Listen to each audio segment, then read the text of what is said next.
9장 51절로 62절 말씀, 예수님께서 예루살렘을 향하여 가시는 가운데 사마리아를 거치시고 또 그 가는 가운데 제자들이 예수님을 따르겠다, 또 예수님이 나를 따르라, 그렇게 하시는 귀한 말씀을 함께 나눕니다.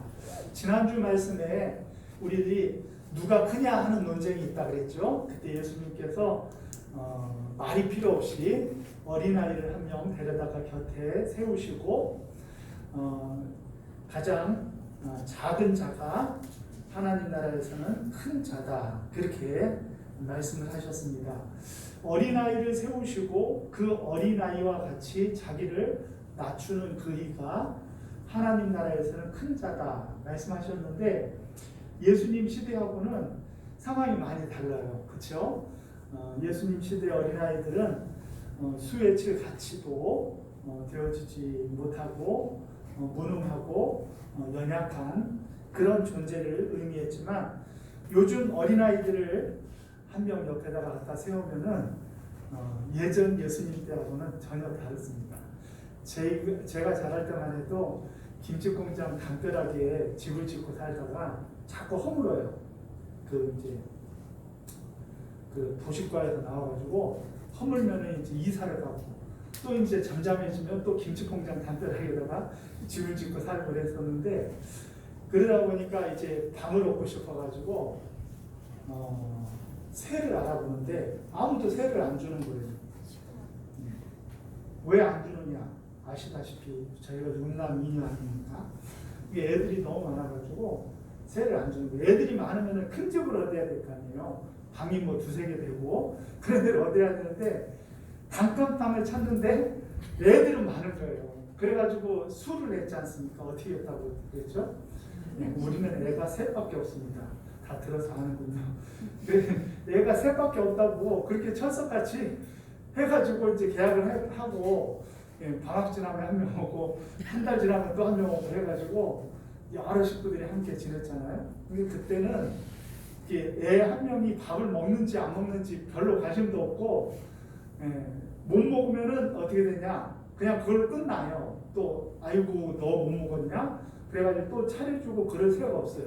장사하셔야 되고 먹고 살아야 되고, 아버지는 양반이지, 어머님은 바쁘시지. 그러니까 그래서 제가 식사를 하면 빨리 합니다. 그러니까 목사님 뭘 그렇게 빨리 드세요? 그렇게 오해하지 마시고, 그때 된 습관이 빨리 안 먹으면 못 먹는다.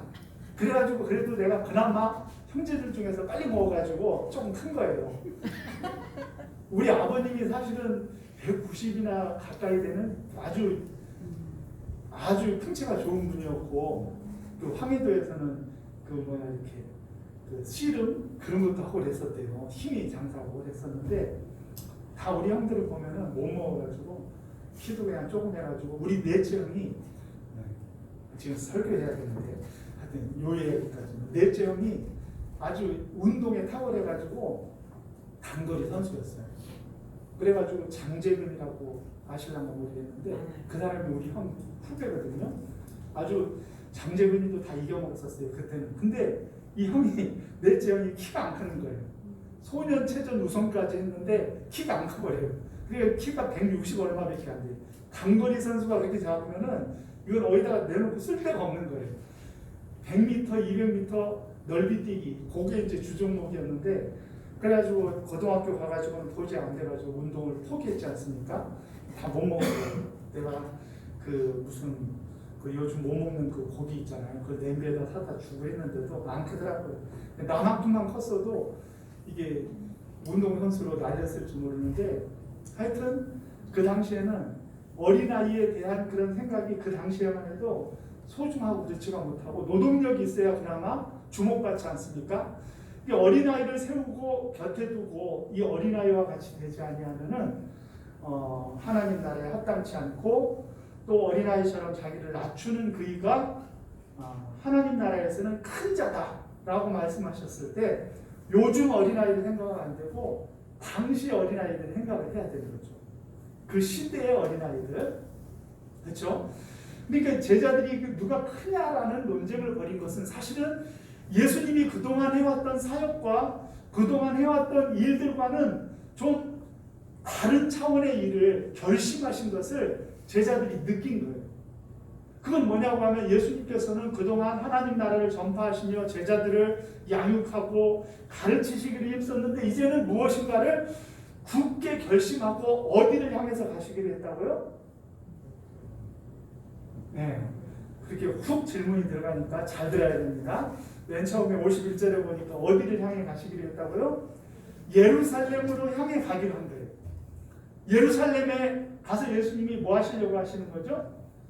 이때 예루살렘에 올라가신 다음에는요, 예수님이 십자가를 지시는 거예요. 예수님께서 십자가를 지시기를 위하여 변화산상에서 모세와 엘리야로 더불어 제2의 출애굽 예수님의 떠나실 일에 대하여서 의논을 했다고 했잖아요. 그리고 나서 예수님께서는 이제 당신을 예루살렘에 가서 십자가에 못 박혀 죽으심으로 하나님의 화목 제물이 되어 주심으로 어떻게 하셨냐고 하면 온 인류를 구원하시기를 위한 예수님의 계획을 실행하려고 하는데 제자들은 무엇이나 논쟁을 하고 있었던 거예요? 누가 크냐? 누가 크냐라고 논쟁을 한 거예요. 여기서 누가 크냐라는 말은 단순히 그냥 누가 더 중요한 사람이냐 그런 의미가 아니라 예수님이 지금 무언가 생각을 가지고 예루살렘에 가는데 제자들의 생각에는 예루살렘에 가면 사단을 일으키고 그리고 봉기를 일으켜서 마카비 항쟁처럼 예수님께서 무엇인가 큰 결단을 통해 이 땅에 메시아로서의 사역을 감당할 것이다. 그렇게 기대를 한 거예요.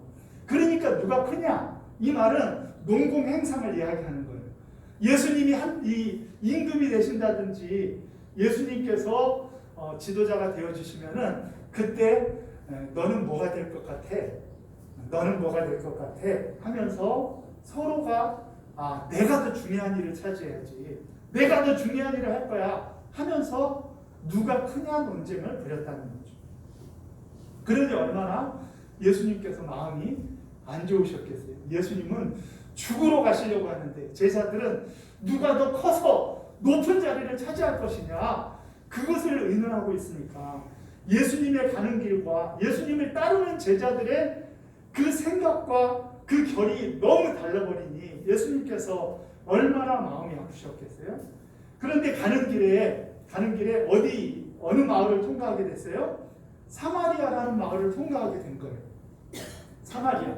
사마리아는 여러분들이 잘 들으셔서 아시겠지만 이 사마리아라는 그 동네는 있잖아요. 유대인들이 별로 안 좋아합니다. 특별히 이 예루살렘 중심으로 하는 유다 지경에 있는 그 유대인들 그들을 안 좋아합니다. 그래서 예수님의 무리를 사마리아인들이 배척을 하는 거예요. 그 이유가 뭐냐? 왜 배척을 하느냐? 단지 예루살렘을 향해 간다는 것 때문에 배척을 한 거예요. 성경을 읽어보면 예루살렘으로 간다는 이유만으로 그들을 배척을 하니까 제자들이 열을 받은 거죠. 그래가지고 하늘에서 불이 내려가지고 저 마을을 어떻게 해버릴까요? 그랬더니 예수님께서 지금 얼마나 제자들이 정말 한심하고 안타까운 거예요. 그래가지고 예수님께서 사마리아를 통과하지 못하면은 여러분들이 지형을 몰라서 그러는데 사마리아를 통과하지 않고 다른 마을을 통과하면 저 밑으로 내려갔다가 다시 올라가는 수고를 해야 돼요. 삥 둘러서 가야 돼요. 산맥 가운데에 분지에 사마리아가 있으니까 거기를 통과하지 못하면은 빙 돌되 그냥 거리만 도는 것이 아니라 저 밑으로 갔다가 또 산을 오르는 수고를 해야 된단 말이에요.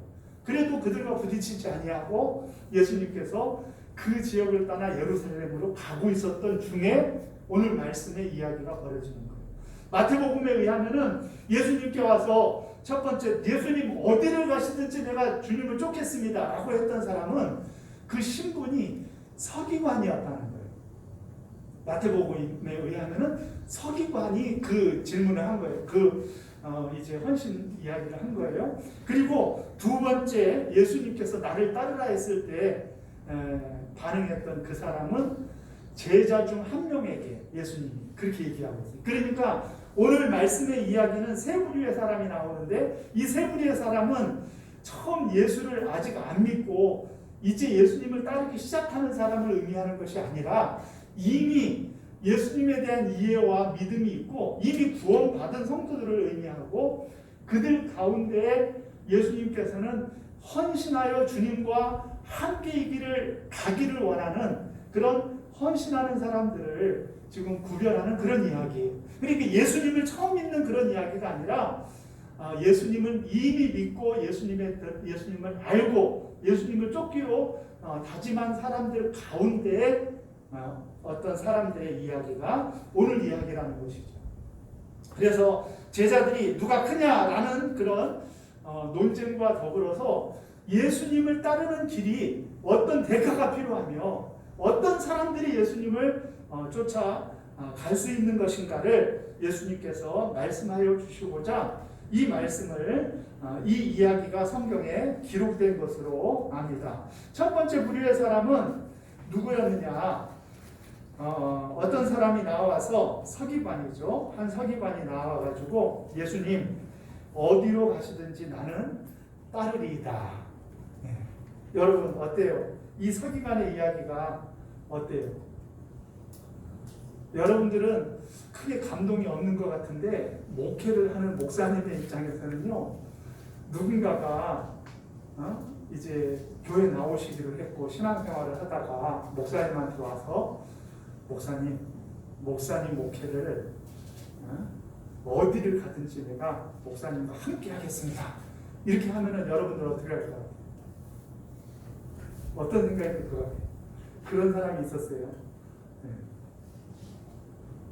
그런 이야기를 들으면은 목회가 굉장히 신나고 재밌고 그리고 그분이 굉장히 귀하고 예뻐 보이죠. 예뻐 보여요. 그런데 예수님께서는 그 사람에게 아주 우리들이 유명하고 많이 들었던 이야기를 해요. 뭐냐고 하면은 여우도 굴이 있고 공중의 새도 집이 있는데 인자는 어떻다는 거예요? 머리 둘 곳이 없다 이 말이에요. 내가 어디를 가든지 주님을 쫓겠습니다. 목사님 어떻게 하든지 내가 목사님 목회를 같이 하겠습니다. 이런 사람이요 계속 잘 이제 신앙생활을 할 것 같고 앞에서 힘이 될 것 같죠. 그런데 사실은 앞에서 목사님을 전적으로 내가 도와서 일을 하겠습니다. 그런 마음을 가진 사람은 그 말을 하지 않아요. 그냥 열심히 묵묵히 뒤에서 최선을 다해서 일을 해요.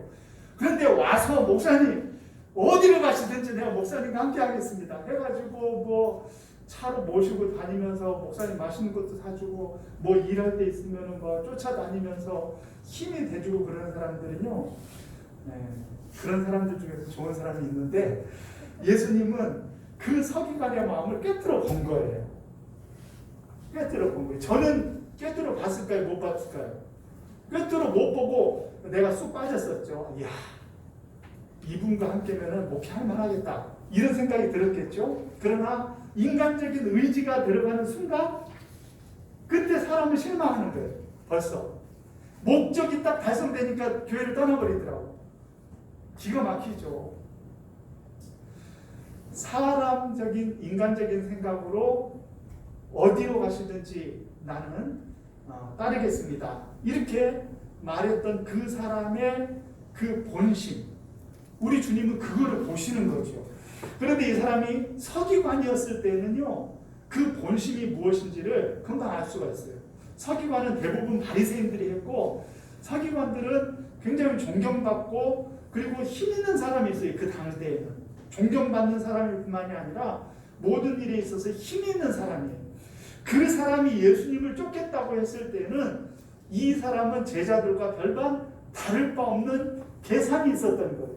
내가 이 주님을 쫓으면은 나의 목적을 이루는 일에 아주 유리하겠다. 이런 계산이 있었던 거예요. 그러니까 예수님은 이 사람에게 머리를 둘 수가 없어요. 정 목사는 혹해가지고 아유 그래요? 그러면은 좀 같이 열심히 해봅시다 하고 머리를 두는데 예수님은 그 사람의 중심을 아는 거죠. 그렇기 때문에 예수님은 그가 목적이 잘못되었음을 알고 그런 말씀을 하신 거예요.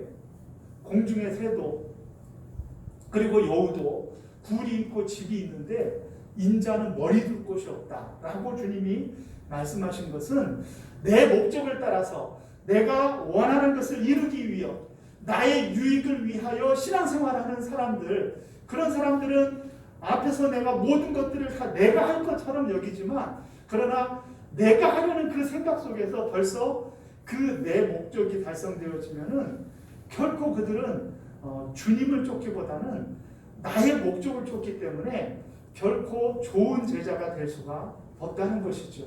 그래서 주님이 그 유명한 이야기를 한 거예요. 예수 믿는 우리들이 다 기억해야 될 이야기가 바로 이것이에요.